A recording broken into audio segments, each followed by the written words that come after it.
Hi, welcome back to Cosmic and Body Horror. If you enjoy my content, please consider hitting the like button. It's the only way the YouTube algorithm notices me. The Empire of the Necromancers by Clark Ashton Smith. Weird Tales, September 1932. This story is set in Zothique. The legend of Matmur and Sodosma shall arise only in the latter cycles of earth, when the glad legends of the prime have been forgotten. Before the time of its telling, many epochs shall have passed away, and the seas shall have fallen in their beds, and new continents shall have come to birth. Perhaps in that day it will serve to beguile for a little the black weariness of a dying race, grown hopeless of all but oblivion. I tell the tale as men shall tell it in Zothique, the last continent, beneath a dim sun and sad heavens where the stars come out in terrible brightness before eventide. Chapter 1. Matmur and Sodosma were necromancers who came from the dark isle of Naat to practice their baleful arts in Tinarath beyond the shrunken seas. But they did not prosper in Tinarath, for death was deemed a holy thing by the people of that grey country, and the nothingness of the tomb was not lightly to be desecrated, and the raising up of the dead by necromancy was held in abomination. So, after a short interval, Matmur and Sodosma were driven forth by the anger of the inhabitants, and were compelled to flee towards Sinkor, a desert of the south, which was peopled only by the bones and mummies of a race that the pestilence had slain in former time. The land into which they went lay drear and leprous and ashen below the huge ember-coloured sun. Its crumbling rocks and deathly solitudes of sand would have struck terror to the hearts of common men. And since they had been thrust out in that barren place without food or sustenance, the plight of the sorcerers might well have seemed a desperate one. But, smiling secretly, with the air of conquerors who tread the approaches of a long-coveted realm, Sodosma and Matmur walked steadily on into Sinkor, unbroken before them, through fields devoid of trees and grass, and across the channels of dried-up rivers. There ran the great highway by which travellers had gone formerly between Sinkor and Tinarath. Here they met no living thing, but soon they came to the skeletons of a horse and its rider, lying full in the road, and wearing still the sumptuous harness and raiment which they had worn in the flesh. And Matmur and Sodosma paused before the piteous bones on which no shred of corruption remained, and they smiled evilly at each other. "The steed shall be yours," said Matmur, "since you are a little the elder of us two, and are thus entitled to precedence. And the rider shall serve us both, and be the first to acknowledge fealty to us in Sinkor." Then, in the ashy sand by the wayside, they drew a threefold circle, and standing together at its centre, they performed the abominable rites that compel the dead to arise from tranquil nothingness and obey henceforward, in all things, the dark will of the necromancer.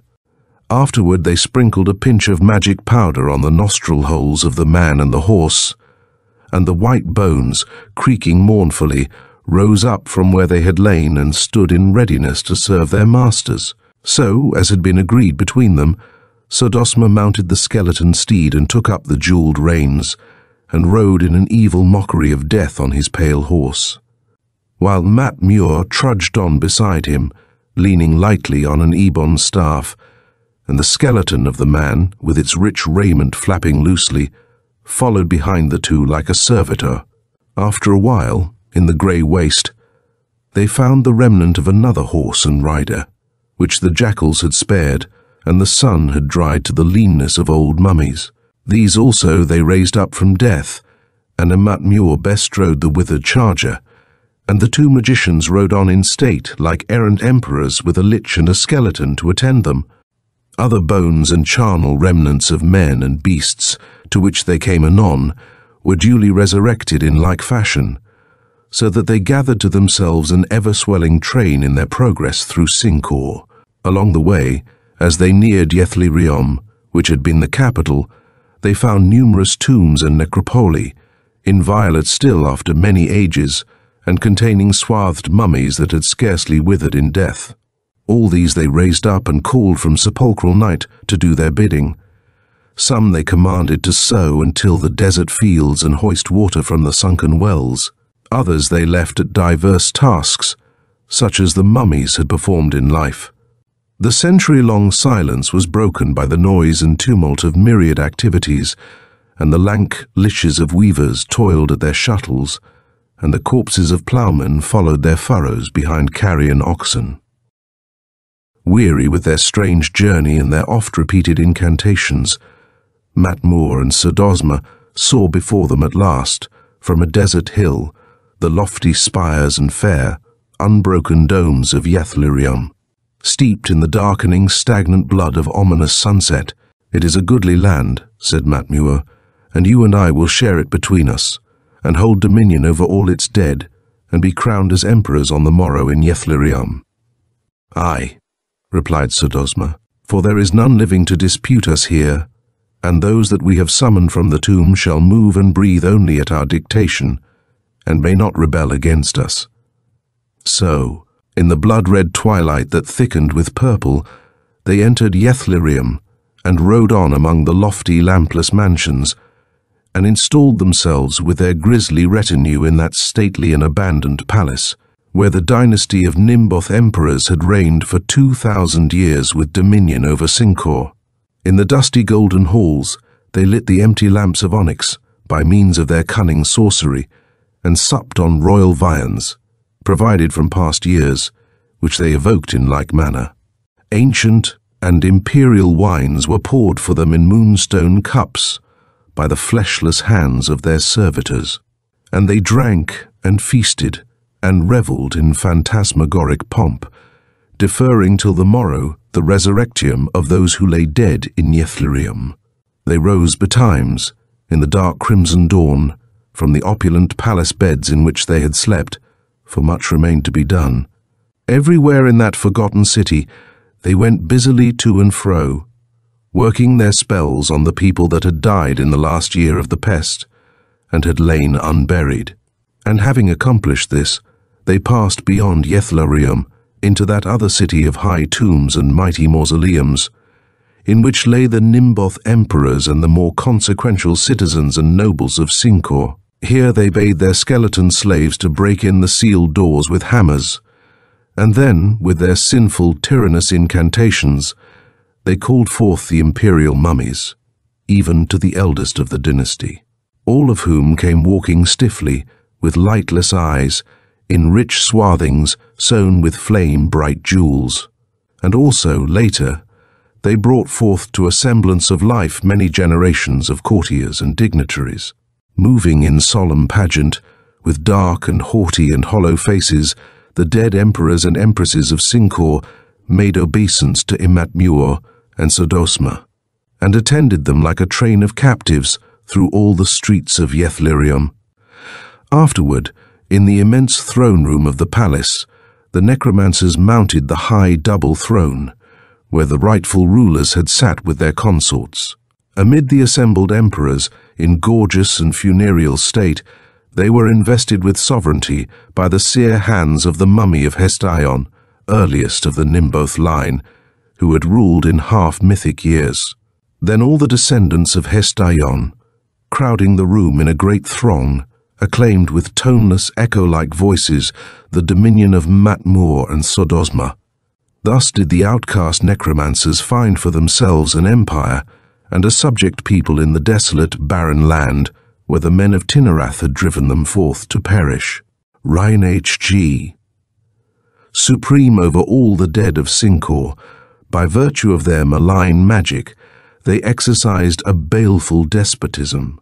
Tribute was borne to them by fleshless porters from outlying realms, and plague-eaten corpses, and tall mummies scented with mortuary balsams, went to and fro upon their errands in Yethlirium, or heaped before their greedy eyes inexhaustible vaults, the cobweb-blackened gold and dusty gems of antique time.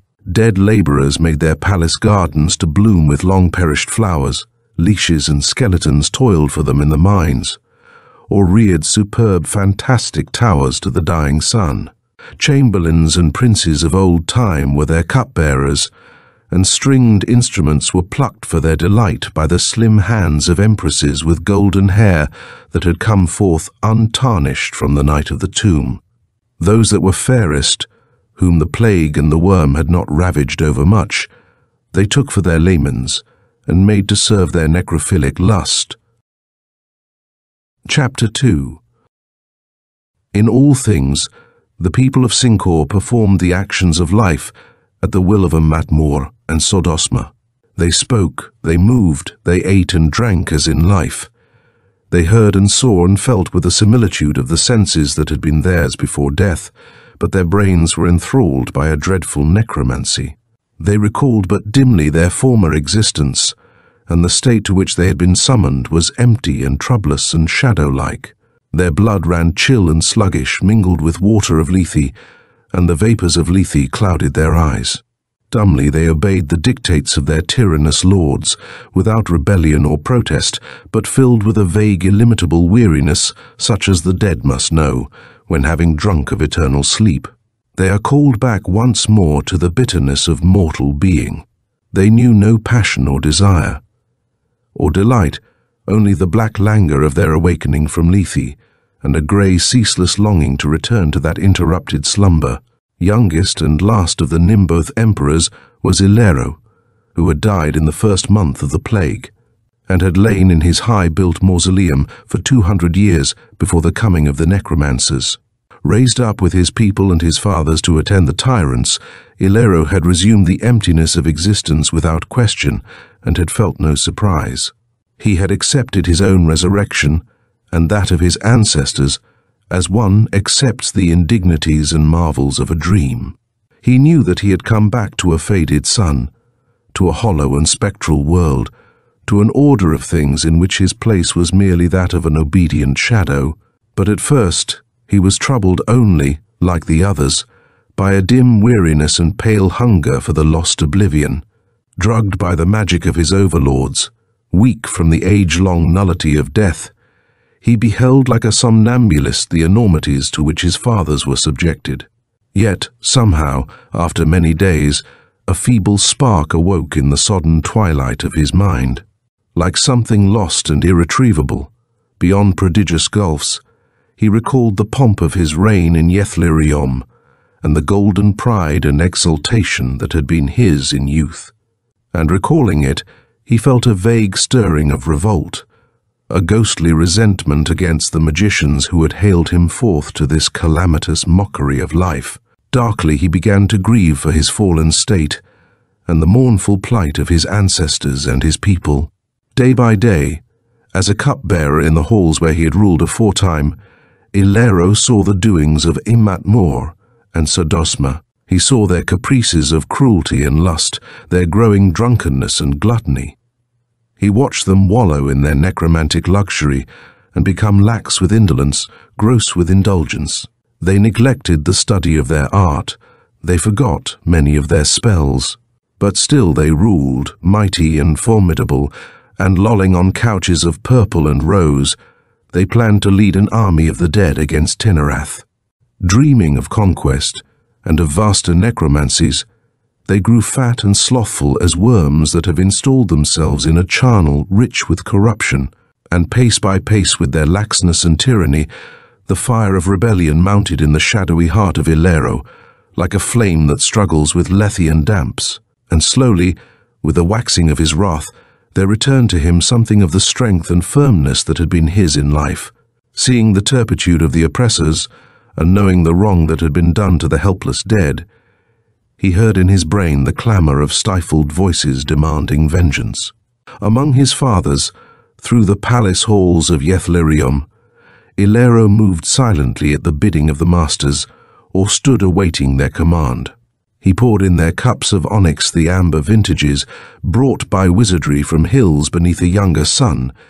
He submitted to their contumelies and insults, and night by night he watched them nod in their drunkenness, till they fell asleep, flushed and gross, amid their arrogated splendour. There was little speech among the living dead, and son and father, daughter and mother, lover and beloved, went to and fro without sign of recognition, making no comment on their evil lot. But at last, one midnight, when the tyrants lay in slumber and the flames wavered in the necromantic lamps, Ilcar took counsel with Hestion, his eldest ancestor, who had been famed as a great wizard in fable and was reputed to have known the secret lore of antiquity. Hestion stood apart from the others in a corner of the shadowy hall. He was brown and withered in his crumbling mummy cloths, and his lightless obsidian eyes appeared to gaze still upon nothingness. He seemed not to have heard the questions of Ilcar, but at length, in a dry, rustling whisper, he responded, "I am old, and the night of the sepulchre was long, and I have forgotten much. Yet, groping backward across the void of death, it may be that I shall retrieve something of my former wisdom, and between us we shall devise a mode of deliverance." And Hestion searched among the shreds of memory, as one who reaches into a place where the worm has been, and the hidden archives of old time have rotted in their covers, till at last he remembered and said, "I recall that I was once a mighty wizard, and among other things I knew the spells of necromancy, but employed them not, deeming their use and the raising up of the dead an abhorrent act. Also, I possessed other knowledge, and perhaps among the remnants of that ancient lore there is something which may serve to guide us now. For I recall a dim, dubitable prophecy made in the primal years, at the founding of Yethlarium and the empire of Sincor. The prophecy was that an evil greater than death would befall the emperors and the people of Sincor in future times, and that the first and the last of the Nimboth dynasty, conferring together, would effect a mode of release and the lifting of the doom. The evil was not named in the prophecy, but it was said that the two emperors would learn the solution of their problem by the breaking of an ancient clay image that guards the nethermost vault below the imperial palace in Yethlarium. Then, having heard this prophecy from the faded lips of his forefather, Ilcar mused a while and said, "I remember now an afternoon in early youth, when searching idly through the unused vaults of our palace, as a boy might do, I came to the last vault, and found therein a dusty, uncouth image of clay, whose form and countenance were strange to me, and, knowing not the prophecy, I turned away in disappointment and went back as idly as I had come to seek the moted sunlight. Then, stealing away from their heedless kinfolk, and carrying jeweled lamps they had taken from the hall, Hestion and Ilcar went downward by subterranean stairs beneath the palace, and threading like implacable furtive shadows the maze of nighted corridors, they came at last to the lowest crypt. Here, in the black dust and clotted cobwebs of an immemorial past, they found, as had been decreed, the clay image, whose rude features were those of a forgotten earthly god. And Ilcar shattered the image with a fragment of stone, and he and Hestion took from its hollow center a great sword of unrusted steel, and a heavy key of untarnished bronze, and tablets of bright brass on which were inscribed the various things to be done, so that Sincor should be rid of the dark reign of the Necromancers, and the people should win back to oblivious death. So, with the key of untarnished bronze, Ilcar unlocked, as the tablets had instructed him to do, a low and narrow door at the end of the nethermost vault, beyond the broken image, and he and Hestion saw, as had been prophesied, the coiling steps of sombre stone that led downward to an undiscovered abyss where the sunken fires of earth still burned. And leaving Ilcar toward the open door, Hestion took up the sword of unrusted steel in his thin hand, and went back to the hall where the necromancers slept, lying asprawl on their couches of rose and purple, with the wan, bloodless dead about them in patient ranks. Upheld by the ancient prophecy and the lore of the bright tablets, Hestion lifted the great sword and struck off the head of Ematmur and the head of Sodosma, each with a single blow. Then, as had been directed, he quartered the remains with mighty strokes.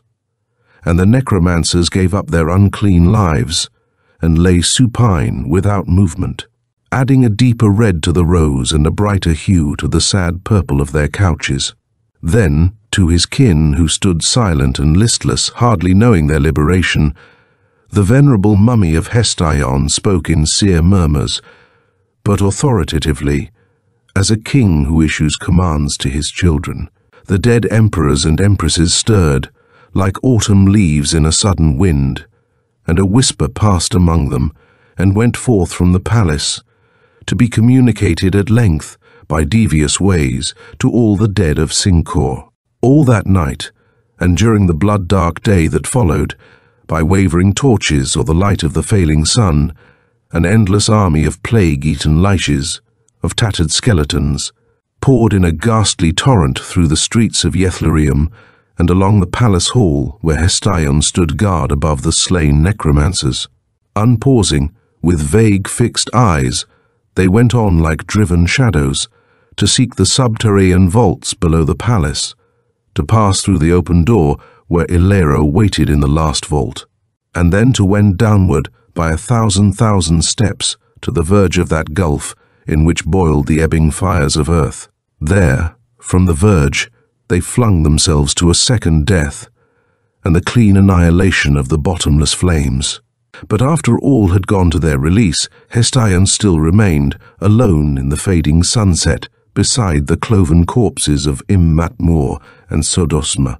There, as the tablets had directed him to do, he made trial of those spells of elder necromancy, which he had known in his former wisdom, and cursed the dismembered bodies with that perpetual life in death which Matmor and Sodosma had sought to inflict upon the people of Sincor. And maledictions came from the pale lips, and the heads rolled horribly with glaring eyes, and the limbs and torsos writhed on their imperial couches amid clotted blood. Then, with no backward look, knowing that all was done as had been ordained and predicted from the first, the mummy of Hestion left the necromancers to their doom, and went wearily through the nighted labyrinth of vaults to rejoin Ilcar. So, in tranquil silence, with no further need of words, Ilcar and Hestion passed through the open door of the nether vault, and Ilcar locked the door behind them with its key of untarnished bronze. And thence, by the coiling stairs, they wended their way to the verge of the sunken flames, and were one with their kinfolk and their people in the last alternate nothingness. But of Immatmor and Sodosma, men say that their quartered bodies crawl to and fro to this day in Yethlerium, finding no peace or respite from their doom of life in death, and seeking vainly through the black maze of nether vaults the door that was locked by Ilcar. End of the Empire of the Necromancers by Clark Ashton Smith.